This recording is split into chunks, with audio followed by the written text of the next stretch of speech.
Kali ini kita bakal membahas film yang cukup unik. Film asal Prancis berjudul The Shower, 2017. Film ini mengisahkan kehidupan para perempuan di sebuah desa terpencil yang tiba-tiba kehilangan seluruh pria setelah mereka ditangkap akibat pemberontakan politik. Para wanita pun harus berjuang bertahan hidup tanpa kehadiran pria, hingga suatu hari muncul seorang pria asing yang membangkitkan harapan dan semangat mereka untuk mempertahankan kelangsungan generasi. Oke guys, bagaimana kelanjutannya? Langsung saja kita gas ke alur ceritanya ya. Film ini berlatar di sebuah desa terpencil di pegunungan Prancis pada tahun 1891. Saat itu, terjadi kerusuhan di berbagai desa, di mana para pria, yang mayoritas berpihak pada Republik, ditangkap oleh pasukan Louis Napoleon yang berkuasa secara otoriter. Kerusuhan ini merupakan dampak dari kudeta yang dilakukan Louis Napoleon. Setelah masa jabatannya sebagai presiden berakhir, ia secara tiba-tiba melakukan kudeta demi mempertahankan kekuasaannya, mengubah Republik Prancis yang memiliki batasan jabatan menjadi Kekaisaran Prancis yang bersifat otoriter. Sejak peristiwa itu, semua pria dewasa yang dicurigai menentang rezim dibawa pergi secara paksa. Para wanita dan anak-anak hanya bisa memohon agar mereka dibebaskan, namun para prajurit memilih diam tanpa memberikan penjelasan apapun. Tak lama kemudian terdengar teriakan seorang pria yang mengejek Louis Napoleon sambil menyerukan demokrasi. Namun suara itu segera terhenti oleh letusan tembakan. Para prajurit ternyata telah menembaknya dan meninggalkan jasadnya begitu saja. Para wanita pun mendekat, menyadari bahwa mayat tersebut adalah suami dari salah satu dari mereka, Rose. Ia memeluk jasad itu sambil menangis terseduh-seduh. Malam harinya, para wanita dan anak-anak desa berkumpul di satu tempat. Mereka sepakat bahwa jika ingin bertahan hidup, mereka harus saling bergantung dan hidup bersama. Dalam pertemuan itu, para wanita mulai membahas nasib para pria yang telah dibawa pergi. Mereka pun mulai berandai-andai. Besar kemungkinan para pria itu akan dihukum seumur hidup karena dianggap sebagai pemberontak. Di saat yang sama, seorang gadis muda bernama Violet mendekati para wanita yang mengatur pembagian makanan. Ia lalu menanyakan keberadaan temannya, Rose. Rose tampaknya memilih mengurung diri di kamarnya sepanjang hari. Violet pun segera mengambilkan makanan untuknya. Saat tiba di kamar, Rose masih terlihat larut dalam kesedihan setelah kehilangan suaminya, hanya duduk diam tanpa banyak bicara. Melihat keadaan itu, Violet mencoba menenangkannya dengan merayu dan memeluknya, berharap Rose bisa perlahan pulih dari dukanya. Keesokan harinya, Violet mendatangi tetua desa karena merasa gelisah dengan penglihatan aneh yang dialaminya. Belakangan ini, ia kerap berhalusinasi tentang sosok predator yang membuatnya penasaran akan maknanya. Tetua desa pun bertanya, "Apakah Violet pernah menyelingkuhi calon suamimu?" Violet menjawab jujur, "Tidak." Violet merasa bahwa sejak para pria pergi, termasuk calon suaminya, ia kehilangan harapan untuk hidup. Ia menjadi dingin dalam menyikapi banyak hal, seolah-olah sudah mati rasa. Mendengar pengakuan itu, tetua desa tak mampu menafsirkan maknanya. Ia pun menyarankan Violet untuk mencari jawabannya sendiri. Menjelang sore, para wanita merapikan padang rumput, menggantikan pekerjaan yang dulu dilakukan para pria. Mereka juga dibekali senapan untuk berjaga-jaga. Tak lama kemudian, suara tembakan mendadak terdengar, seketika mengubah suasana tenang menjadi mencekam. Tembakan itu tidak berbahaya dan kembali bekerja dengan tenang. Namun Rose masih terlihat trauma dan panik mendengarnya. Di padang rumput, Ibu Rose menghampiri Violet dan teman-temannya saat mereka memerah domba. Ia mengatakan bahwa Rose tiba-tiba menghilang, padahal hari itu seharusnya menjadi hari ulang tahun pernikahannya. Violet segera berlari mencarinya, namun tak juga menemukan hasil. Hingga akhirnya, ia menemukan Rose di padang rumput, sedang membakar gaun pengantinnya sambil menangis terseduh-seduh. Violet pun duduk di sampingnya, menemani dan mencoba menghiburnya.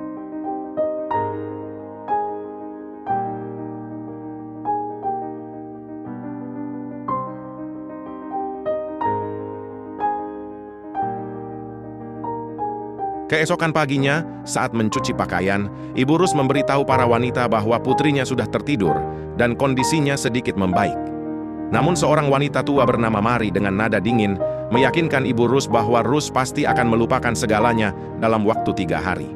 Menurut mereka, tak ada lagi yang perlu dikhawatirkan. Namun Violet langsung membantah, mengatakan bahwa mereka tak akan pernah merasa tenang sebelum mengetahui kondisi para pria di luar sana. Seorang wanita lain menimpali bahwa para pria itu pasti sudah diadili dan tak perlu lagi diharapkan kembali. Meski begitu, Violet tetap bersikeras untuk mencari tahu. Ia pun mengajak para wanita turun dari pegunungan demi mencari informasi langsung. Banyak wanita muda mendukung pendapat Violet. Namun Marian segera mencegah mereka, mengatakan bahwa pergi ke kota hanya akan menarik perhatian para prajurit dan membahayakan desa. Ia tak ingin para wanita ditawan atau dijadikan budak. Ucapannya itu membuat beberapa wanita tersinggung dan marah. Meski begitu, mereka tetap harus menghormati keputusan para tetua. Karena rasa penasarannya, Violet nekat pergi sendirian meninggalkan desa untuk mencari tahu kebenarannya.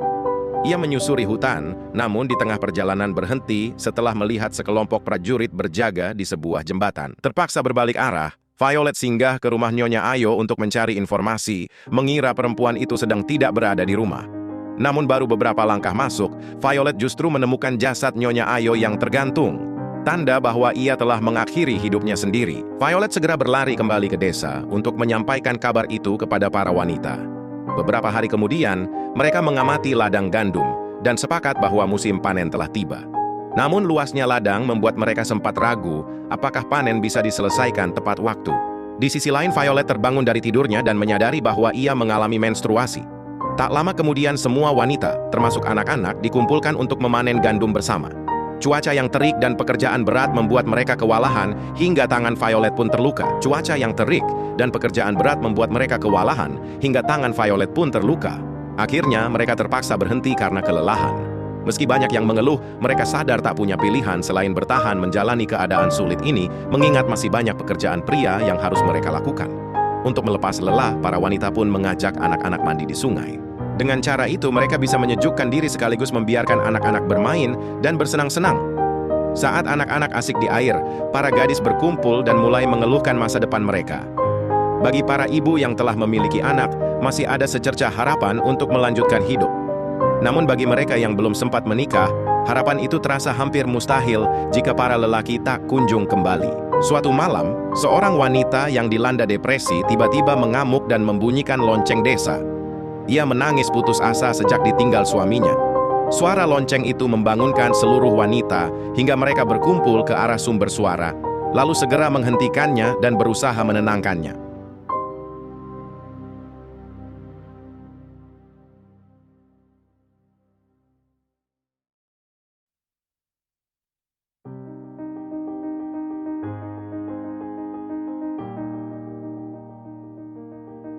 Keesokan harinya, para gadis berkumpul di sawah.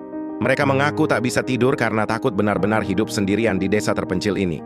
Salah satu wanita pun meminta Violet memimpin para wanita muda untuk meninggalkan desa dan memulai kehidupan baru. Namun Violet menolak gagasan itu. Rose pun demikian, ia tak sanggup meninggalkan makam suaminya.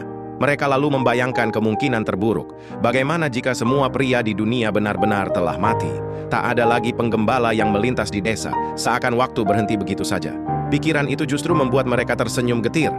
Salah satu wanita kemudian berkata, jika mereka menemukan satu pria, maka dialah satu-satunya laki-laki yang tersisa di bumi. Karena itu, menurut mereka, pria tersebut harus dibagi secara adil agar semua bisa memiliki keturunan. Josephine menentang imajinasi liar itu, mengatakan bahwa hal tersebut melanggar prinsip monogami yang mereka yakini. Namun para wanita lain tampak mengabaikannya dan justru setuju dengan gagasan tersebut. Tak lama kemudian, seorang wanita tua datang dan langsung menyuruh mereka kembali memanen gandum. Di gudang, para ibu mulai merasa khawatir dengan obrolan liar para gadis mereka.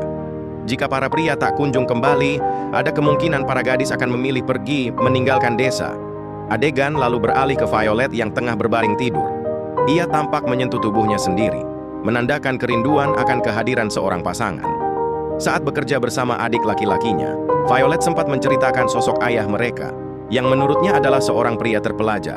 Ayah mereka juga dikenal sering berdiskusi dengan Partai Republik Demokrat. Sejak kecil, ia mengajari Violet membaca dan menulis. Karena itu, Violet menjadi satu-satunya wanita di desa yang bisa membaca. Ia pun berjanji akan mengajarkan hal tersebut kepada adiknya, karena menurutnya kemampuan membaca sangat penting. Setelah itu, Violet dan Rose duduk bersama sambil merajut kain. Di sela kegiatan itu, Rose kembali mencurahkan isi hatinya, mengungkapkan harapan agar suatu hari nanti ada pria lain yang datang ke dalam hidupnya. Menurut Rose, hal itu bisa membantunya melupakan mendiang suaminya dan keluar dari kesedihan. Ia rindu mengulang malam pertama bersama suaminya yang terasa sangat indah. Violet pun penasaran dan bertanya bagaimana rasanya.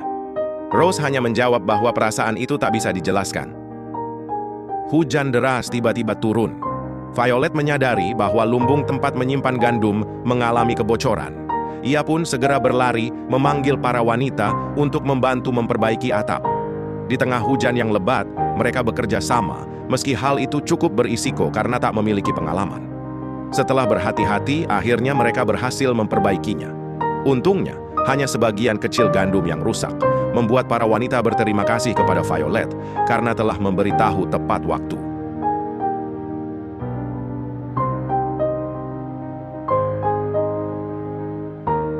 Musim semi pun tiba dan Violet mulai mengajari anak-anak membaca huruf alfabet. Mereka terlihat gembira dan penuh semangat. Sementara itu, para wanita melanjutkan pekerjaan memanen kebun apel. Seluruh wanita di desa bekerja dengan tenang sesuai kemampuan masing-masing. Namun suasana berubah ketika seorang pria tak dikenal tiba-tiba menyapa dan mendekat. Semua wanita menatapnya dalam diam. Jelas pria itu bukan bagian dari mereka. Karena tak mendapat respons, ia pun menghampiri Violet dan memperkenalkan dirinya sebagai Jean, seorang pandai besi. Jean adalah seorang pekerja yang hidup berpindah-pindah dan kini membutuhkan tempat menginap. Violet sempat ragu untuk menjawab karena merasa sungkan terhadap para wanita lainnya. Namun setelah tetua desa mengangguk memberi izin, Violet akhirnya menjawab dan menawarkan salah satu rumah kosong sebagai tempat menginap Jean. Violet pun mengantarnya menuju rumah tersebut. Sepanjang perjalanan, Jean heran melihat tatapan aneh para wanita yang memandangnya. Setibanya di desa, Jean bertanya dengan polos, "Di mana para pria?" Violet hanya menjawab singkat bahwa ia akan menunjukkannya esok hari. Jean bercerita bahwa dirinya berasal dari sebuah pertanian di lembah. Ia bekerja sebagai buruh harian dan biasanya hanya bermalam di lumbung atau gudang. Karena itu, Jean cukup terkejut saat Violet mengatakan akan membukakan sebuah rumah untuknya. Saat mereka memasuki rumah tersebut, Violet segera menyiapkan tempat tidurnya. Ia juga memberinya beberapa buah dan air, yang membuat Jean merasa ingin membalas kebaikan itu dengan melakukan sesuatu untuknya. Jean pun bertanya, apakah di desa ini ada kuda atau keledai yang sepatunya perlu diperbaiki? Violet menjawab bahwa memang ada. Mendengar itu, Jean menyuruhnya memanggil laki-laki penunggang kuda untuk membawakan hewan tersebut kepadanya. Violet terdiam sejenak, lalu menjelaskan bahwa tak ada satupun pria di desa ini. Semua pria telah ditangkap setelah terjadinya kudeta. Mendengar hal itu, Jean mulai menceritakan kondisi masyarakat di lembah. Ia mengatakan bahwa Louis Napoleon telah dinobatkan sebagai kaisar beberapa bulan lalu. Itu berarti Republik Prancis kini resmi berubah menjadi sebuah kekaisaran. Para tahanan yang dituduh sebagai republikan dikabarkan banyak yang meninggal atau setidaknya dideportasi. Kabar itu membuat Violet sedih. Ia segera pergi, namun sebelum beranjak, Violet berpesan bahwa penduduk desa sedang membutuhkan tenaga tambahan. Jean pun menjawab bahwa ia siap membantu. Violet lalu bergegas menemui para wanita yang ternyata sudah berkumpul menantinya. Salah satu wanita bertanya, apakah pria itu mengetahui kondisi para tawanan? Violet memilih menyembunyikan jawabannya agar mereka tidak bersedih. Ia hanya mengatakan bahwa ia tak berani menanyakannya karena mereka harus memastikan dulu apakah Jean mendukung Louis Napoleon atau tidak. Dari jauh, ibu Violet terlihat tak senang melihat anaknya dekat dengan orang asing. Ia kemudian menyuruh para wanita melanjutkan pekerjaan. Namun tetua desa memberitahu Violet bahwa kini ia ditugaskan menjaga pria asing itu. Mari membantu Violet menyiapkan makan malam untuk Jean. Tiba-tiba adik laki-lakinya berlari masuk dan memberitahu bahwa Jean telah menceritakan sesuatu kepada temannya, bahwa ia tak menemukan desa lain selain desa ini di pegunungan. Mendengar itu, Violet yakin Jean tak akan pergi. Violet membawa makanan ke kamar Jean. Suasananya tampak sunyi dan membuatnya panik jika Jean pergi. Ia pun menaiki tangga untuk melihat kamar pria itu.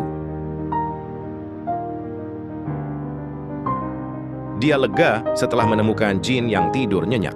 Namun rasa penasaran Violet bertambah saat dia melihat pistol di dalam tas Jean. Ketika malam Jean merapikan kamarnya, lalu dia heran setelah melihat para wanita yang mengintipnya dari jendela rumah masing-masing. Violet yang juga mengintipnya merasa malu karena semua wanita ternyata juga penasaran terhadap Jean. Menyadari itu, para wanita pun segera menutup jendela mereka.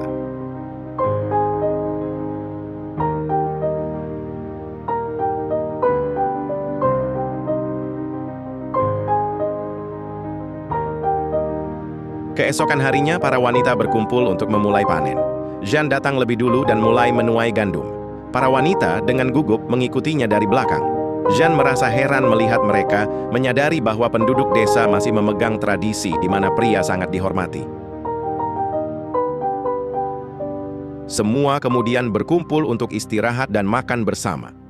Jian memuji keberanian para wanita yang mengerjakan semuanya sendirian, sebuah hal yang sulit dilakukan. Pujian itu diterima dengan senyum, kecuali oleh Marianne, yang menegaskan keras bahwa mereka tak butuh pujian. Sebelum para lelaki ditawan, mereka memang terbiasa bekerja keras tanpa pujian. Jawaban itu membuat suasana menjadi canggung bagi semua. Meski begitu, Jin memahami perasaan para wanita dan memilih melanjutkan memanen gandum. Karena ucapan ibunya, Violet pergi menyendiri di bawah pohon. Rose menghampirinya dan bertanya apa yang terjadi hingga ibunya mudah marah. Violet hanya menasihati Rose untuk tak mempedulikan ibunya, karena sang ibu hanya merindukan suaminya dan menolak mengkhianatinya. Rose kemudian membicarakan Jin, menyinggung bahwa Violet tampak cocok dengannya. Namun Violet menolak pujian itu dan melihat Jin sebagai pria biasa. Sementara itu, para wanita terus melakukan kegiatan panen dan Jin terlihat bersemangat membantu mereka. Hal itu membuat salah satu wanita menegur Mari karena bersikap kasar pada Jin. Meski Mari tak senang, para wanita sepakat tetap mempertahankan Jin agar tinggal di desa. Keesokan harinya saat membawa makanan, Violet melihat Jin sedang asik membaca. Rasa ingin tahunya semakin besar dan ia mulai bertanya lebih banyak. Jin, yang sudah mengerti kekhawatiran Violet, segera menjawab bahwa ia sama sekali tak peduli dengan peristiwa kudeta yang terjadi. Ia hanyalah seorang pandai besi biasa tanpa rumah. Hidupnya selalu berpindah-pindah. Untuk membuktikannya, Jin bahkan menunjukkan sertifikat yang menegaskan profesinya sebagai pandai besi. Melihat sertifikat itu, Jin terkejut mengetahui bahwa Violet mampu membaca. Violet pun menjelaskan bahwa ia satu-satunya orang di desa yang bisa membaca berkat pendidikan yang diberikan ayahnya. Jin tersentuh melihat kebahagiaan Violet saat matanya menatap tulisan di atas kertas. Ia pun menyerahkan bukunya kepada Violet, membuat gadis itu merasa sangat senang. Violet mengaku bahwa ini adalah pertama kalinya ia memegang sebuah buku. Namun saat Jin tiba-tiba mendekat saat ia sedang membaca, Violet merasa gelisah dan mundur menjauh. Sebelum Violet pergi, Jin memuji ayahnya yang berani berjuang mempertahankan Republik Demokrasi, membuat Violet merasa yakin bahwa Jin bukanlah ancaman baginya. Sesampainya di rumah, Violet menghabiskan waktunya dengan membaca. Dari kejauhan, Marianne memperhatikan dengan cemas, mengamati setiap perubahan perilaku putrinya. Esok paginya, mereka kembali memanen gandum. Jin merasa heran melihat perilaku para wanita yang seolah selalu membelakanginya, seakan ingin menggoda. Namun ia tak terlalu memedulikannya. Ia tetap menyiapkan air secara bergantian sambil mengajak teman-temannya pergi dan sengaja meninggalkan Violet sendiri bersama dirinya. Saat membawa air, keduanya mulai bercakap-cakap tentang buku-buku yang pernah mereka baca. Violet mengaku memiliki koleksi literatur Prancis yang disimpan ayahnya. Namun, kertas-kertas itu begitu berharga, sehingga ia harus mendapat izin ayahnya sebelum membukanya. Jin mendorongnya untuk menceritakan isinya, dan Violet menjawab bahwa ia akan menceritakannya nanti. Rose kemudian berbicara berdua dengan Violet, mendesaknya agar segera menarik perhatian Jin. Jika terlambat, Jin bisa pergi meninggalkan desa. Para wanita lain mulai berpikir bahwa Violet mungkin tak sanggup melakukannya, dan mereka sendiri bisa saja mengambil alih perhatian Jin. Ucapan itu membuat Violet terdiam dan gelisah. Keesokan paginya, Violet melihat Jin mulai berbicara dengan beberapa wanita. Kini ia tampak menjadi pusat perhatian semua orang. Violet melanjutkan tugasnya mengantar makanan kepada Jin sambil menceritakan apa yang telah ia baca. Jin terlihat tertarik dan mereka duduk saling berhadapan. Sepanjang Violet membacakan puisinya, Jin terpukau hingga mulai menyentuhnya.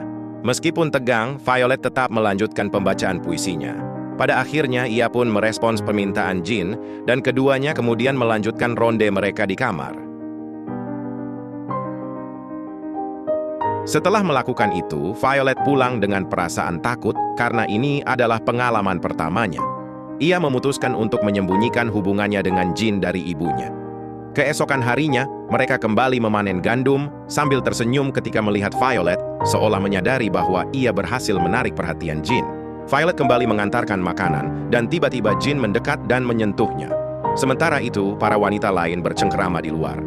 Violet dan Jin pun keluar rumah berdua, menimbulkan rasa iri di beberapa wanita. Namun Rose membela Violet, mengatakan bahwa berkat keberhasilannya merayu Jin, ia berhasil membuat Jin tetap tinggal lebih lama di desa. Malam itu, Jin membacakan puisi untuk Violet tentang hasrat manusia yang tak pernah padam, cinta, kekuatan, rumah, makanan, dan kemakmuran. Betapa indahnya jika setiap orang bisa hidup sederhana, makan dan minum dari alam, dan secara alami mencintai tanah tempat mereka tinggal. Keesokan paginya, saat mencuci pakaian, Violet merasakan sikap tajam dari teman-temannya, seolah-olah mereka memusuhinya. Gadis-gadis lain iri melihat kebahagiaannya, merasa tidak adil bahwa Violet bisa mendapatkan pria impian semua orang hanya karena Jin memilih mendekatinya. Salah satu wanita menuntut agar janji awal mereka dipenuhi, bahwa jika ada pria, mereka harus membaginya secara merata. Marah mendengar hal itu, Violet mempersilahkan mereka untuk merayunya. Namun wanita lain menjawab bahwa mereka akan melakukannya bahkan tanpa seizin Violet. Karena bagi mereka, Violet bukanlah siapa-siapa. Jawaban itu membuat Violet kesal, lalu ia pergi dan melanjutkan kegiatannya sendirian. Sesampai di ladang, Jin mendekatinya dan menghiburnya, meyakinkan bahwa ia akan selalu setia padanya. Violet mengungkapkan bahwa ia memiliki tanggung jawab untuk membagi Jin kepada para wanita di desa, sesuai perjanjian mereka sejak awal. Tidak ada lagi pria yang tersisa, dan mereka membutuhkan Jin agar keturunan desa tetap berlanjut. Mendengar hal itu, Jin merasa jijik dan terkejut. Ia tak menyangka bahwa Violet dan penduduk desa hanya melihatnya sebagai sarana reproduksi dan kelangsungan hidup. Bagi Jin, pandangan itu sangat tidak manusiawi dan menghina. Ia kemudian bertanya, bagaimana jika para laki-laki itu kembali? Jolet berusaha membenarkan ucapannya, namun apapun alasannya, Jin sudah merasa direndahkan. Tanpa berkata lebih banyak, ia pun pergi.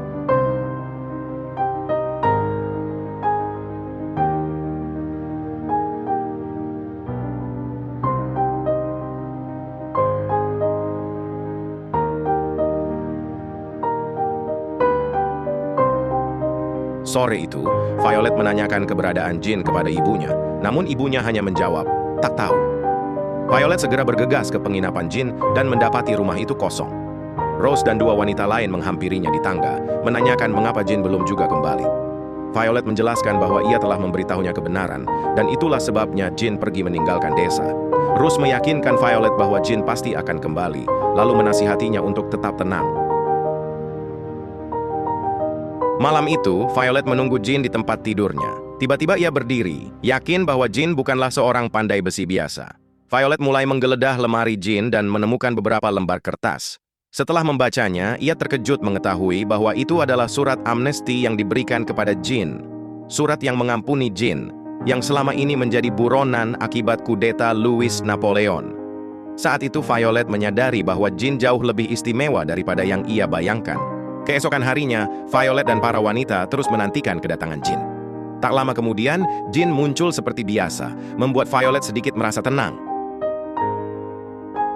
Sore itu, Violet kembali mengantarkan makanan.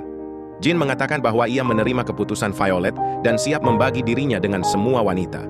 Violet hanya terdiam sesaat, kemudian bertanya, apakah kau menerima ini hanya karena kau masih buronan dan mencari tempat bersembunyi? Ucapan itu membuat Jin terkejut, menyadari bahwa Violet pasti telah membaca suratnya.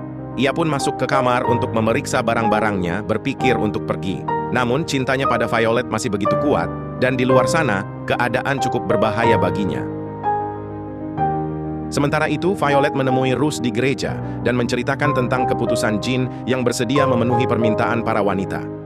Rose mengucapkan terima kasih padanya, meski dalam hatinya ia merasa bahwa apapun yang mereka lakukan terhadap Jin tetaplah salah. Keesokan harinya mereka semua kembali melanjutkan kegiatan, sementara para wanita tampak semakin menggoda Jin. Melihat hal itu, Violet tak tahan dan memutuskan untuk mandi di sungai. Tanpa disadari, Jin mengikutinya. Ia mendekat dan menyentuh Violet sambil mencoba meyakinkannya bahwa ia tak akan pernah meninggalkannya. Keesokan harinya, Jin membantu Violet dan teman-temannya menuai gandum. Violet memperhatikan salah satu temannya yang tampak menggoda Jin, sehingga ia memutuskan untuk pergi, membiarkan mereka berdua sendiri. Saat suasana sepi, salah satu wanita menyentuh Jin dan memaksanya melakukan ronde, dan mau tak mau Jin pun menerimanya. Ketika menjemur baju, Violet melihat Jin sedang bersama temannya, membuatnya sedikit gelisah. Ia segera mendatangi Jin untuk memberitahunya bahwa makanannya sudah siap. Jin pun dengan jujur mengatakan bahwa ia telah meniduri wanita lain sesuai permintaan mereka, dan malam ini ia akan menemui wanita lain lagi.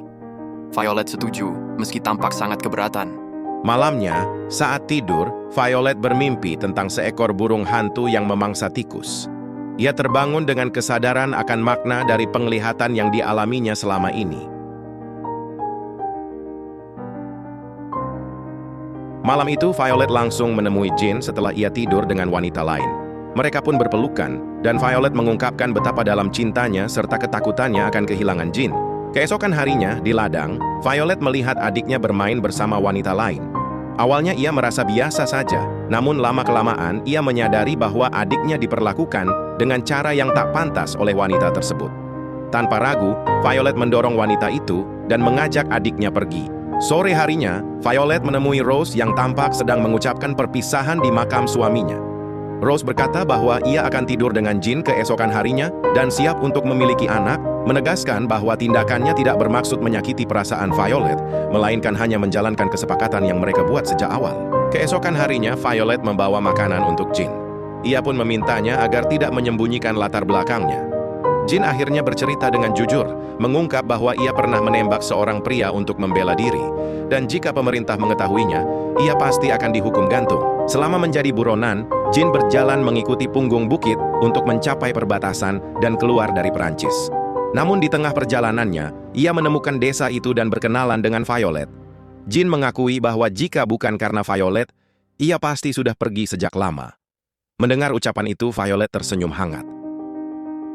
Hari-hari pun berlalu, hingga suatu ketika, tetua memberitahu Violet bahwa ia sedang hamil. Kabar itu membuat Violet sangat gembira, dan ia tak sabar untuk memberitahukan Jin. Semenjak kehamilannya, Violet menjadi lebih bersemangat mengajari adik-adiknya, dan hubungannya dengan Jin semakin erat setelah Jin mengetahui kabar itu. Meski begitu, Jin tetap membagi perhatian dan waktunya secara adil untuk semua wanita. Mereka terus berjalan bersama, sementara Jin mengajak mereka berbicara secara bergiliran. Tampak juga bahwa perut beberapa wanita semakin membesar, menandakan mereka tengah hamil. Namun, tiba-tiba terjadi sesuatu yang mengejutkan. Dua pria muncul mendadak, berdiri di halaman dengan wajah penuh kecemasan. Semua wanita berkumpul, dan ternyata salah satu dari mereka adalah anggota keluarga salah seorang penduduk desa. Pria itu bernama Yutin, yang datang bersama seorang pria asing yang menemaninya sepanjang perjalanan. Yutin menjelaskan bahwa beberapa pria telah dideportasi ke Alzir. Sedangkan nasib sisanya tetap tidak diketahui, kemungkinan besar mereka meninggal akibat kekerasan yang mereka alami. Sementara itu, Violet dan beberapa lainnya berhasil dibebaskan. Dan dua pria lain sedang dalam perjalanan pulang, salah satunya adalah ayah Rose. Kabar ini membuat beberapa wanita merasa lega dan bahagia karena keluarga mereka selamat. Namun hal itu tak berlaku bagi yang lain. Marian pingsan setelah mendengar kabar bahwa suaminya tak terselamatkan. Saat itulah Violet menyadari bahwa ayahnya tidak akan pernah kembali.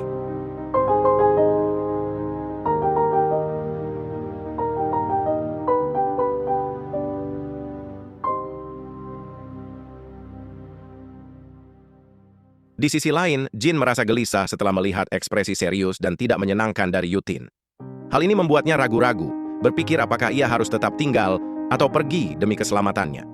Sementara itu, Rose dan Violet menemui para tetua, bingung bagaimana cara menjelaskan tentang bayi-bayi yang dikandung para wanita kepada para pria yang kembali, termasuk ayah mereka sendiri. Mereka menyadari bahwa jika para wanita jujur, kemarahan pasti akan muncul. Ya, di sini tetua menyarankan agar para wanita menyembunyikan apapun yang dilakukan Jin demi melindungi bayi-bayi yang mereka kandung. Sedangkan Jin sendiri harus pergi secepatnya agar dia tidak memperumit situasi. Violet menolak ucapan tertua. Ia memutuskan bahwa ia akan mengikuti Jin kemanapun ia pergi, karena cintanya begitu kuat. Sementara itu, Jin terdiam, menyadari bahwa jika ia tetap tinggal, dirinya justru akan menjadi sumber masalah bagi semua orang. Di malam hari, Violet mulai mengemasi barang-barangnya, berniat kabur bersama Jin. Namun saat ia mendatangi penginapan Jin, rumah itu kosong, hanya tersisa selembar surat. Ternyata Jin telah pergi. Dalam surat itu Jin menulis bahwa meskipun ia mencintai Violet, ia merasa yang terbaik adalah tetap diam dan pergi demi kebaikan mereka berdua. Jin merasa bahwa situasi yang mereka hadapi terlalu rumit dan ia tak ingin terus menjadi bagian dari ketidakpastian serta tekanan yang melingkupi desa. Ia tak ingin kehadirannya justru memperburuk keadaan dan berharap Violet beserta para wanita desa lainnya bisa kembali menemukan kedamaian seperti sedia kala. Surat itu memperlihatkan bahwa Jin memahami perasaan Violet, namun ia memilih untuk pergi demi kebaikan mereka berdua. Akhirnya, keduanya pun berpisah, meninggalkan waktu yang tak pernah bisa diprediksi kapan mereka akan bertemu lagi. Di akhir film, ditampilkan kelahiran bayi Violet yang berjalan lancar. disertai wajah Violet yang penuh kebahagiaan. Hal ini menandakan bahwa keadaan di desa kini tenang, asalkan semua rahasia tentang apa yang telah dilakukan Jin tetap terjaga. Dengan momen itu, film pun mencapai akhir ceritanya.